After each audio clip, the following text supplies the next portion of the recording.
Sir. Let's bring in Julia Shearson, Executive Director of the Cleveland the Council on American Islamic Relations. Julia, thanks for your time this afternoon. You sued the administration over that first proposed travel ban. First of all, your reaction to today's ruling on the third version of the ban. Well, clearly we're deeply disappointed. We think that the court should have seen what was very clear, that this ruling was dripping with religious animus toward the Muslim community. So we're deeply disappointed. We think the court should have clearly seen that.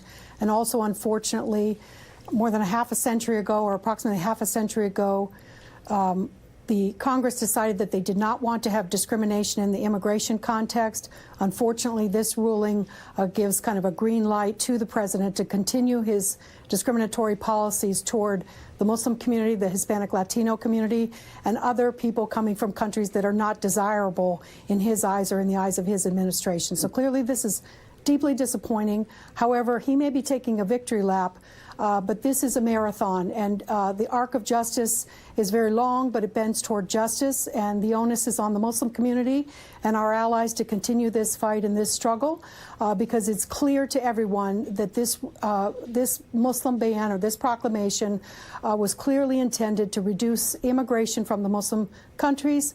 Fox News has actually said that it would reduce immigration from the Muslim world by 21%.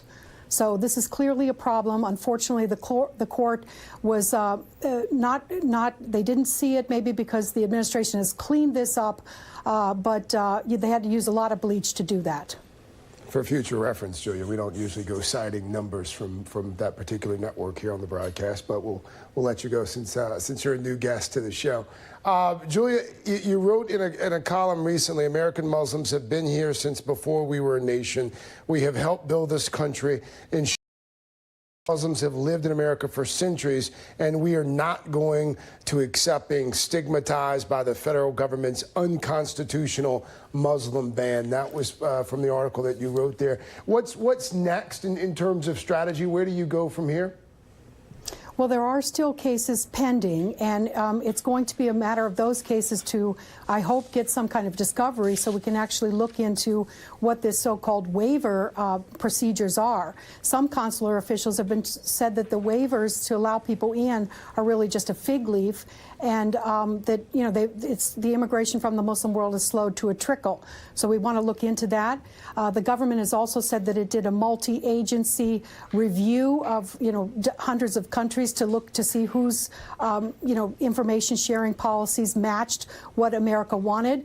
But actually, the government refused to show that to the court. So the Supreme Court has not even seen that. And so on the pretext of some vague national security concerns, the court didn't even look into that. So we'll see. This is a long battle. I hope that document will be revealed to the public, just as the document was in Korematsu, when a general said that the Japanese were a danger to the American people and they need to be evacuated from the entire West Coast.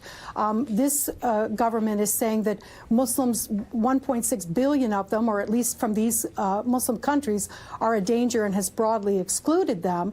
We'll have to see, what that country review actually looked like, because apparently it was pretty thin and the government's keeping it secret from the court. So we need to see some transparency on that as well. So this is a long battle. It's not over. The president can certainly take his victory lap on this one. But again, the arc of the moral universe is long, and this is a marathon for us, not a sprint. Julia Shearson, thank you.